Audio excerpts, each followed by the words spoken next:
Cytoskeleton, an elaborate network of filamentous proteinaceous structure consisting of microtubules, microfilaments, and intermediate filaments present in the cytoplasm is collectively referred as cytoskeleton.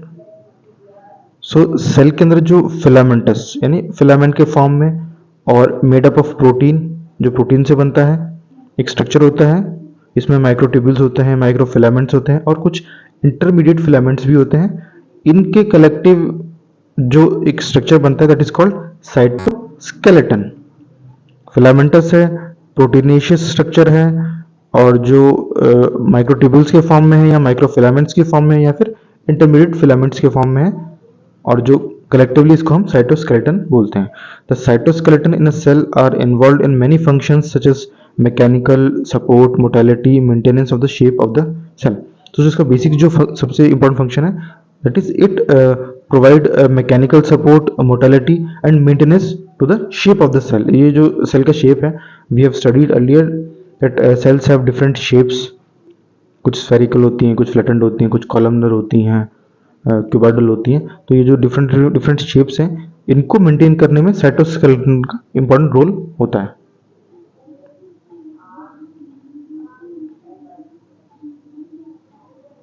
Cilia and flagella.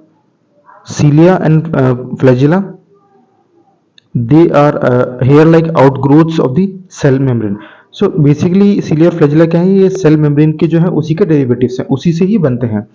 Cilia are smaller structures which work like oars, causing the movement of the either the cell और the surrounding fluid, जो cell के movement में help करते हैं। These are smaller structures. Cilia जो है वो smaller structures होते हैं जो सेल के मूवमेंट में हेल्प करते हैं। जो फ्लैजिला है they are comparatively longer and responsible for cell movement. Flagella है ये लार्जर होते हैं कंपैरेटिवली सीलिया के कंपैरिजन में। फंक्शन इनका भी जो है सेल मूवमेंट होता है। The prokaryotic bacteria also possess flagella but these are structurally different from that of eukaryotic flagella.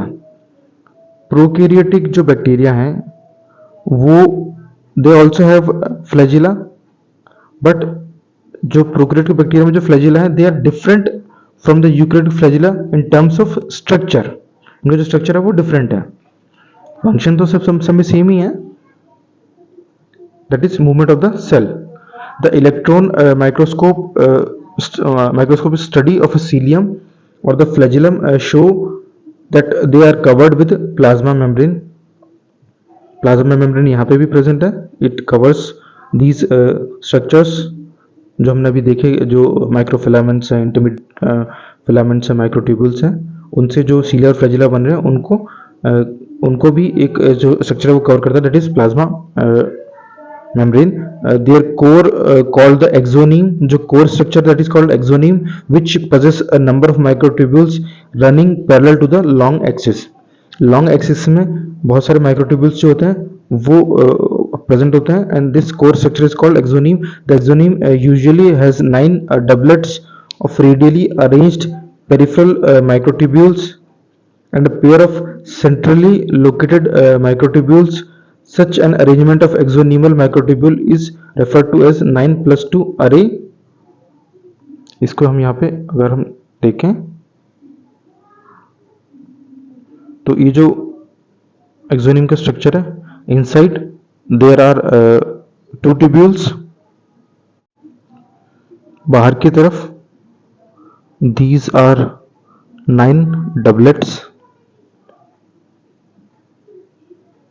जो 9+2 जो अरेंजमेंट है इसमें जो सेंट्रल में है 2 ट्यूब्यूल्स हैं, बाहर की तरफ 9 डबलेट्स हैं। 9 डबलेट मीन्स जो एक जो स्ट्रक्चर इसमें 2 माइक्रो ट्यूब्यूल्स हैं, तो सो देयर 9 पेरिफेरल डबलेट्स और जो कोर है वहां पे 2 हैं। तो this arrangement is called 9+2 arrangement.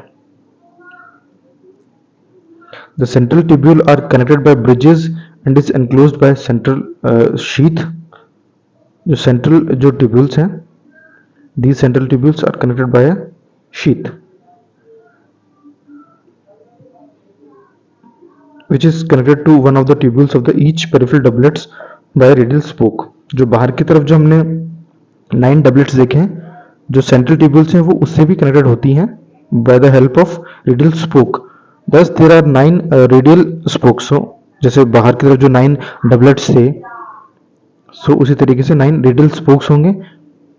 The peripheral doublets are also interconnected by the linkers। जो peripheral जो 9 doublets हैं वो भी आपस में interconnected होते हैं by the linkers। Both the cilium and flagella emerge from centriole-like structure called the basal bodies। जो cilium और flagella हैं, they basically emerge from the centriole-like structure। This is called basal bodies।